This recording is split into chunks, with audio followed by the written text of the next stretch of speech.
Hello and welcome to our very first computers tutorial. This is computer fundamentals, and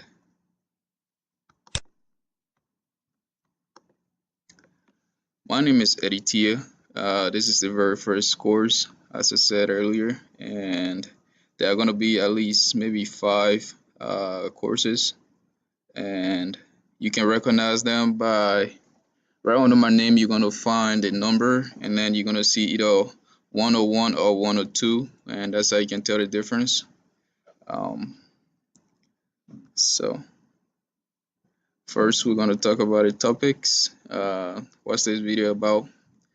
Basically, we're going to talk about, in this video, we're going to talk about computers uh, origin, uh, like basically where how computers came like into our world, like in how they came to existence and stuff, like the history of the computer. Pretty much, that's what we're going to be talking about. Uh, Next, we're going to be talking about uh, the concept of computing. Uh, and then after that, we're going to be talking about uh, the key terms uh, for developers. Basically, what you gotta know like about a computer. Maybe if you go to an interview, you might be asked for like the parts, the tools, and stuff. And basically, you gotta like know about the engine and not like deep down like an engineer, but at least you gotta know what you're working with and how like your program and stuff, how it kind of like uh, how the scripts you write interacts within the engine of the computer. And that's what we're gonna be talking about.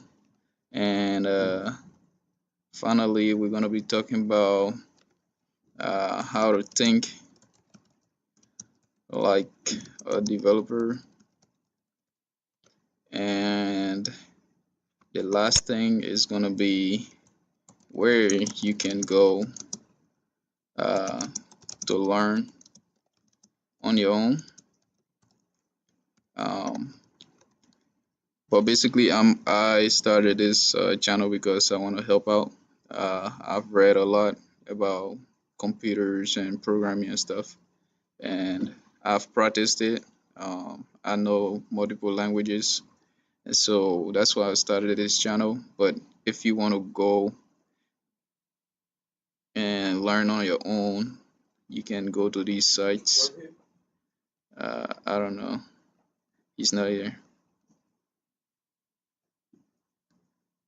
You can go to these sites to learn. Excuse me for the interruption. All right. So now the most first we're going to talk about computers, the origin. So here are the most uncomfortable questions about computers that we're going to address today. So uh, without further ado, be one. All right. So first, uh, where do computers come from? Why are they here? And will they ever leave someday? And is the Terminator Judgment Day real? Now, these questions are the most important and most uncomfortable questions for developers and scientists and engineers and all the scholars and stuff. Yeah, every they have like a little holiday where every computer's programmer goes to this meeting where like they just sit down for hours and hours and think about these questions, and they're like the philosophical questions. You know what I'm saying? All right, so let's get into it. First, where do computer come from? To address this, first we have to talk about uh, like what basically is a computer. A computer. First, we can look at the term. Uh, in it, you see the word compute, which means to calculate, or yeah, basically the most that's like the highest term that define this to compute. Basically, you have an input and then you have an output.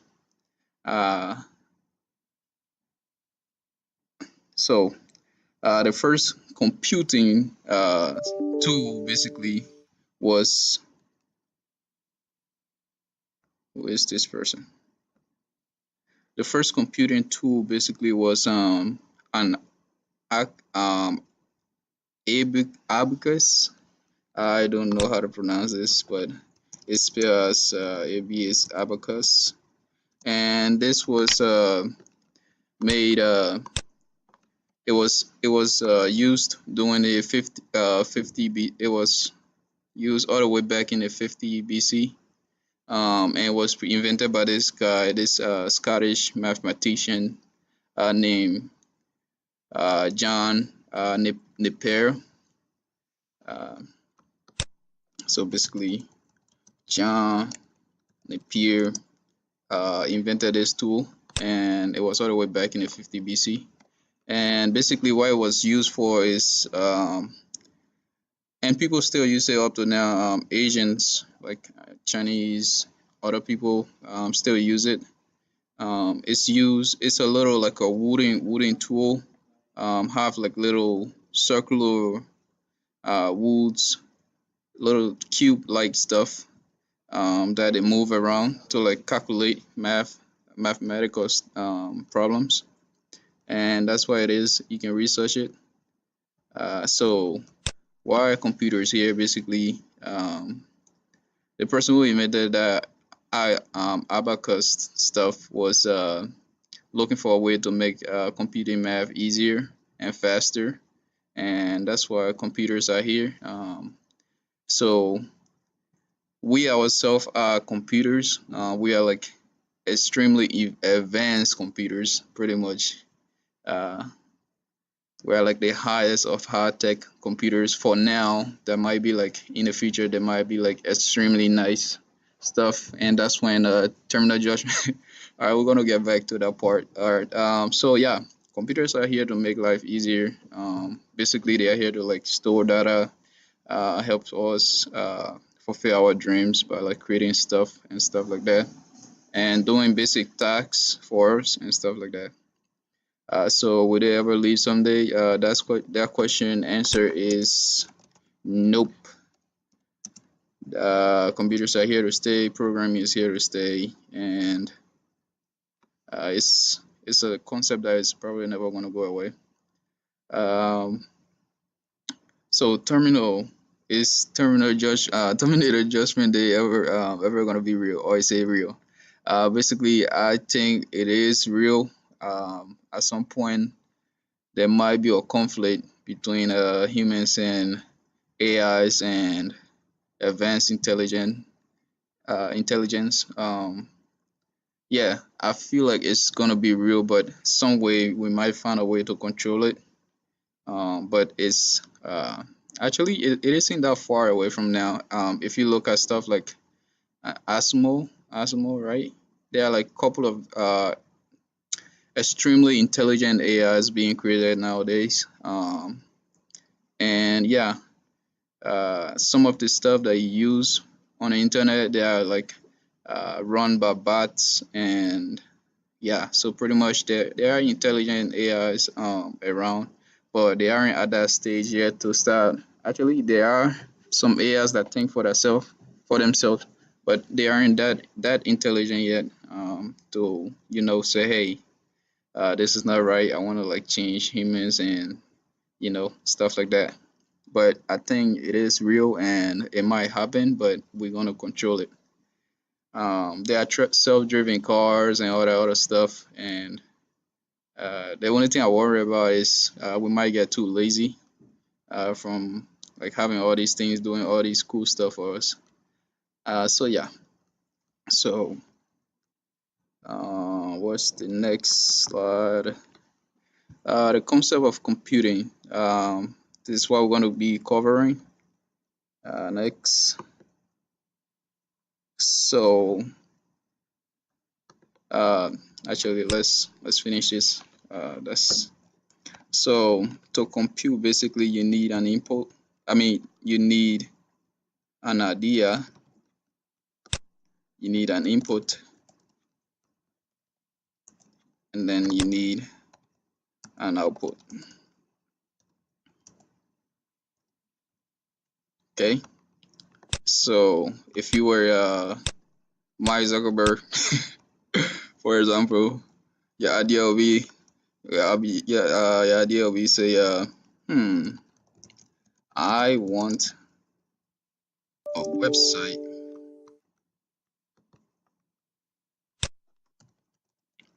where people can socialize and save and trade information. Uh,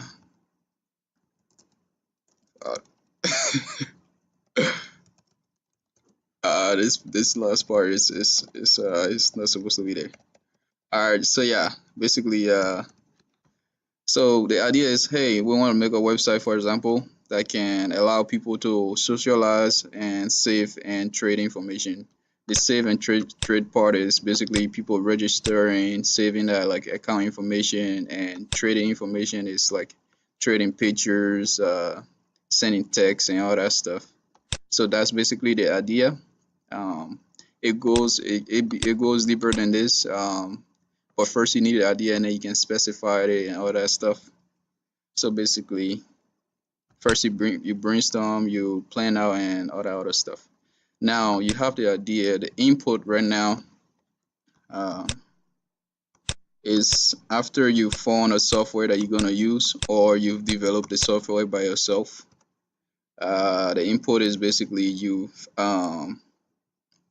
select the programming tool or uh, programming IDE. Actually,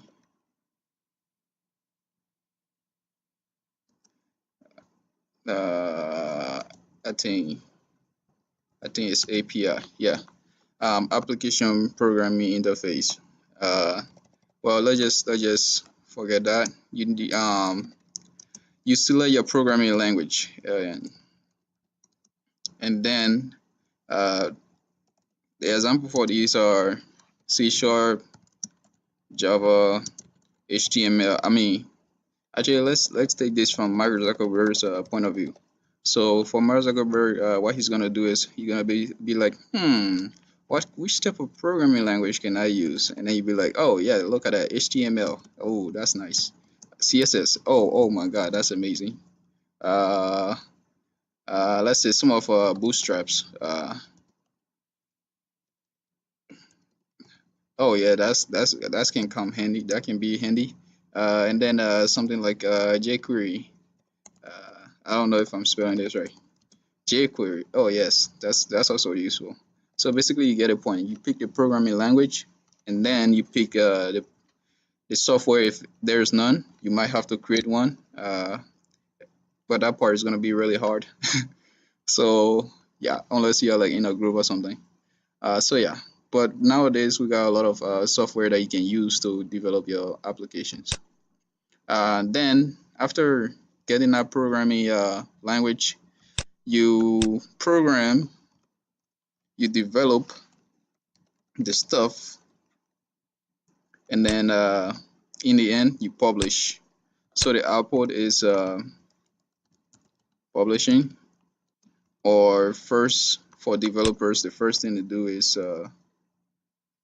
they test the application, they run it. Pretty much that's a publishing part. They run it, they see how the outcome is, and then they can give it to users, us for example. So Mark Zuckerberg will run his program in a compiler or something, and then you'll be like, this is nice. Okay, now let's give it to the people, and then he publish, and then he make millions and become famous. Yes. All right. So that part shouldn't be there also. All right. That's now you got a point down. Let's go to the next slide. Key parts. So now that you see what how computing works, the basic concept. Let's get into the key parts of a computer. Pretty much. This part is for everyone, all developers. If you want to become a developer, you have to like know at least some of these. The easiest, the most simple, and the most popular one is CPU. What is a CPU? Basically, it's the computer's brain, and yeah, that's pretty much it. It's called a central processing unit, but basically what it is the brain of the computer. You know how they have like the cell memory and all that stuff. The central, basically, no, the cell memory, the nucleus. Basically, this guy is the nucleus, right? Okay, he's the brain. He controls other parts of the stuff of the computer. So the next part you want to know about is the RAM. RAM basically is the let's see. RAM is the random access memory. Basically, that's where files are quickly um, called and sent from, and then they have the ROM, the RAM. Basically, this one is basically a massive storage. The files there can be stored. They can be read, but they can't really be changed like directly from there. Um, so yeah, after you got your stuff from the after you call onto your file, you change it.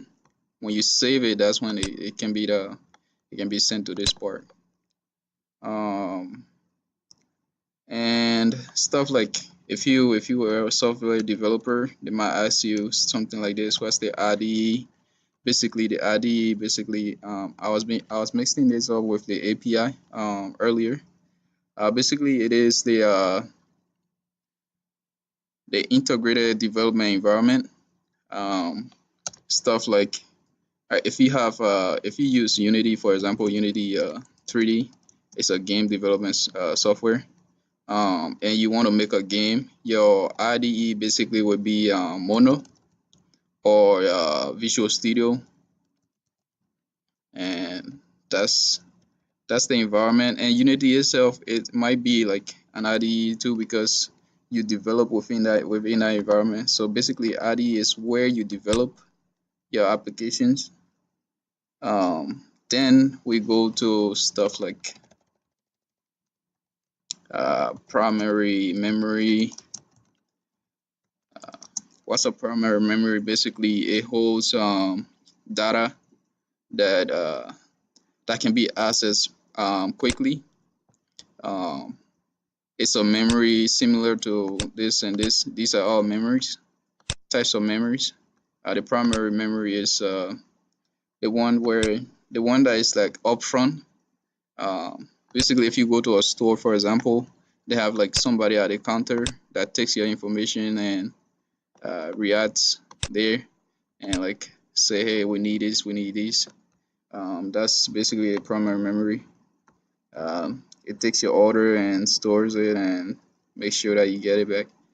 So okay, that part is done. Secondary memory, uh, just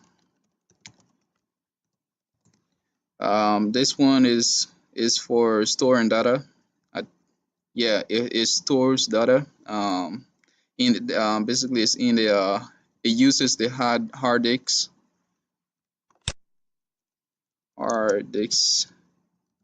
to store data. That's a memory within the hard disk, pretty much. And the hard disks keeps information pretty much. So yeah, let's clear this up. And other parts are the bus.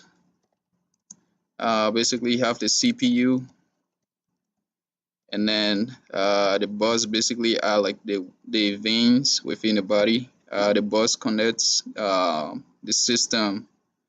So let's say you have a charger, and no, you have a let's see. All right, the stuff on the charger, I forgot the name. The wire. If you were to pull it out and like connect it into the computer, you can actually like access some of your files, some of your file from the phone onto the computer. That's basically uh, the wire itself is acting like the bus between the computer, in this case the CPU, and the input and output device.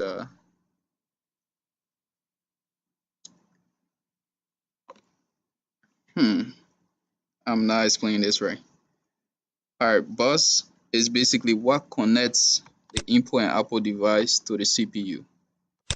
There we go. Basically the bus within the computer is like the veins that connects to the heart, which is the computer, and it receive blood, and it takes blood to the heart and take information from there and bring it back, and that's how it is. All right. Another thing you might want to know is processor. So processor basically it does what it says. It processes information, process data, and yeah, you give your information, it enters the processor, and the processors execute what you send. It usually interacts with the compiler. There are compilers uh, that works within the processor to execute your data. And the processor usually like transform your code. For example, if you were scripting in Java, it transfer your code into bytes, and yeah, that is readable by the computer itself. And next thing, we've gone over hard disk, CPU. For networking, guys, you might and web developer, you might want to know about servers. What are servers? Servers, computers basically with IP address, um, and they these computers interact through protocols. Basically, it's the agreement between like two computers networks to interact and send data between each other. So the networking process are called protocols. And if you get into API, if you get into API and all that other stuff and server-based stuff, you might want to know about that. So protocols, as I said earlier, are the agreement of how data will be shared between two computers and two computers using a server. Uh, and IP are basically unique. I like unique addresses that computers have, and this allows other computers to identify other computers. And um, there is a little issue that is happening nowadays because we are running out of IP address, and this might be an issue in the future. So if you're really interested in servers and like managing those stuff, if you might be like the next big thing, if you can invent something, a system that can solve the problem. uh, So apart from servers and IP, there are other stuff like computer names. Basically, these are the names that are used on the World Wide Web, www, World Wide Web. I'm spelling web wrong. Basically, they identify the computer. So yeah. All right, now we're done with that part. Uh, IO. Remember, as I put something like capital IO earlier. Basically, it's just a short term for input slash output, and it also means on or off. It also means yes or no. If you were doing Boolean and stuff like that. So basically, I is true and O is false. At least you got a point right now what that means. Okay. Uh, all right. So now that that part is done, it's time for me to freestyle. So basically, in order to go about developing a software, what you got to do is, I mean, to become a programmer, pretty much, you have to have your niche. Um, First, you got to pick a creative interest. Uh, so, for example, if you like, for most people who like videos and like YouTube and stuff like that, and like creating videos, um, if you want to like help out by through programming, you can develop a software that allow people to record a video easily. Or you could design another website that allow people to post video of specific topic. Um, just stay off any routes that will like get you sued by YouTube for stealing the idea. But you could develop something, a website that can help people do stuff like that. So basically, you have to pick your interests. You can just go around because there are so many topics when it comes to programming. There are webs, there are software like the deep stuff like basically Google, like the entire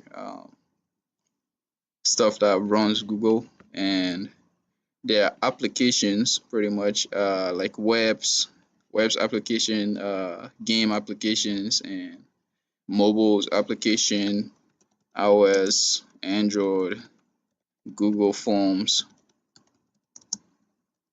and all that stuff.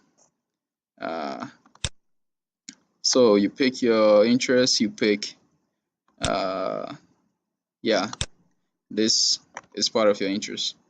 Now, what you got to do is pick a software. As for me, I use Unity. Uh, uh, Blender could be an example. And then you pick an idea and make sure you're not stealing somebody else's idea to get because you might be sued. And after doing that, uh, you got to plan out. And basically, this stage is called a software development life circle. Oh God, I can't spell anymore.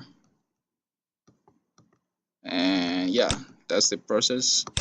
You plan out, or if you have a client, you go to the client give you the idea, and then you plan out, and then you go back to the client and ask the client if they agree with what you have so far. And yeah, that's part of the planning out. Because if you have an idea, if it can be planned out, it can be created pretty much. Or if you don't have an image,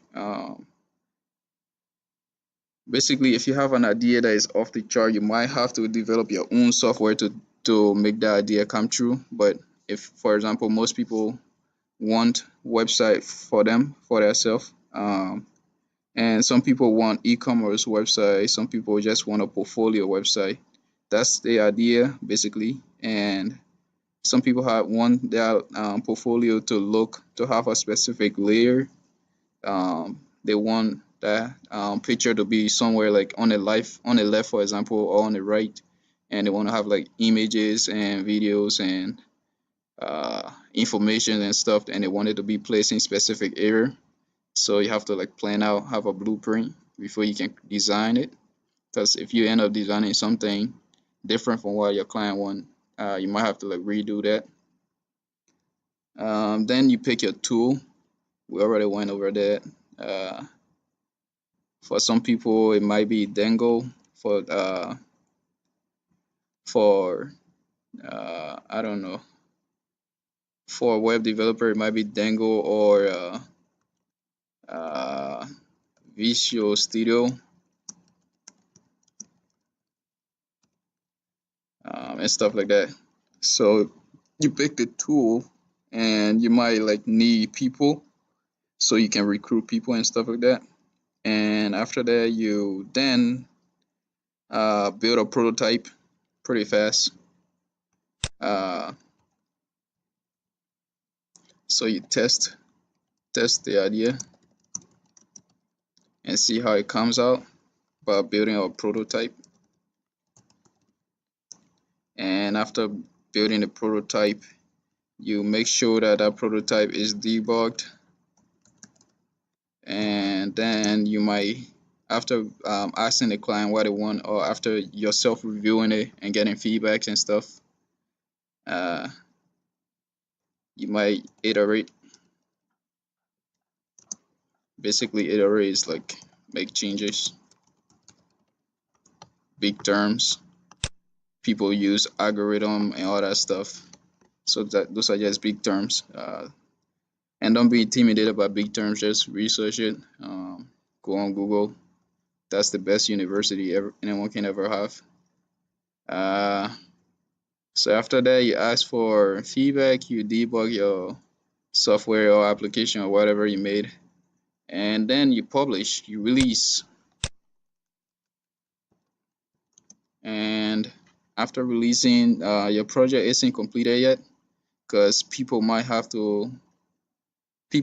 feedback, and you might have to go back and reiterate and then debug and then ask for feedback again and then continue the same thing. This is why most games, for example, uh, keep having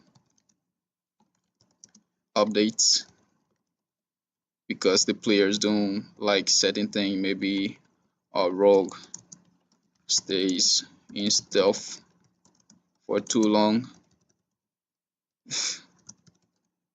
and his burst damage is insane. I don't. It's insane. Oh God, I don't know how to spell insane. But you got the point, right? You got the idea.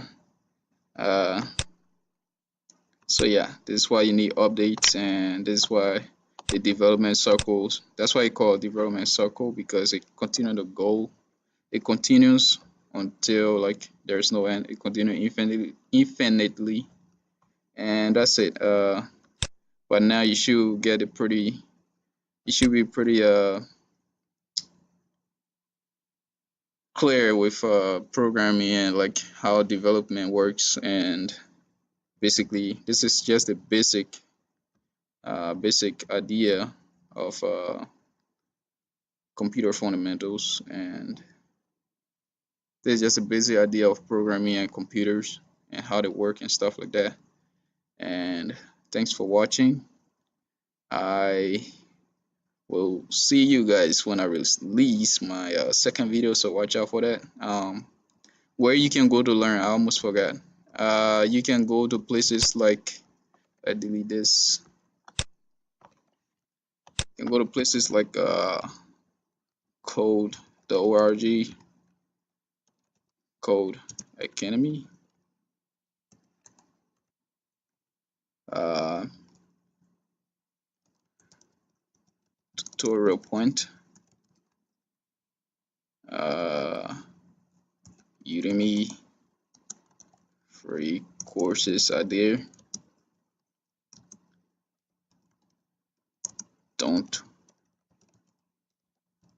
Don't be scared. Okay, go to Udemy. There are free courses there, and then there are paid courses. And also, you can go to Udacity. You can go to uh, Google. I mean, Microsoft.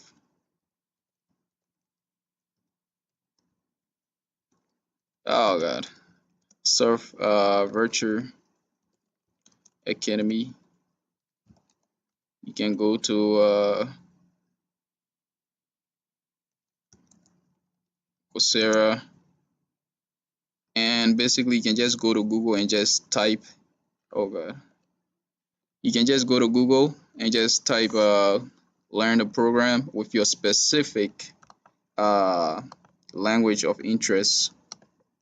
For example, if you want to learn HTML or CSS, you can go to Free Codecamp or Codecademy, for example. And yeah, so pause the video wherever you want and review this. And thanks for watching.